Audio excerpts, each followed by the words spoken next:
La situazione sta cominciando a essere veramente difficile e quindi abbiamo ancora qualche settimana di autonomia, dopodiché dobbiamo insomma, sperare che ovviamente ci sia qualche perturbazione, quindi che piova in sostanza, perché altrimenti il rischio è di dover razionare l'acqua anche per quanto riguarda l'uso umano e non soltanto per l'uso agricolo e zootecnico.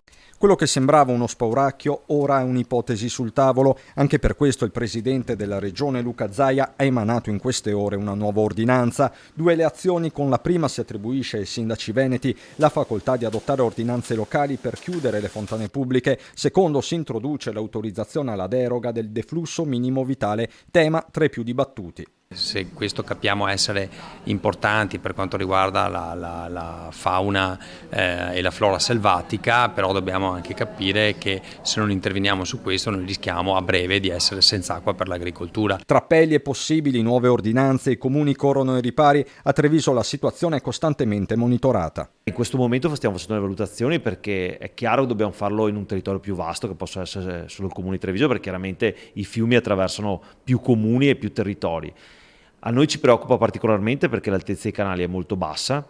Teniamo conto che pure in un incremento fortissimo, grazie a questa amministrazione, la rete fognaria è ancora sotto il 50% del nostro territorio e quindi viene scaricato spesso sui canali e questo può diventare un problema di ordine sanitario. A Montebelluna un provvedimento c'è già, con lo stop, per esempio, dell'uso di acqua potabile per il lavaggio delle auto.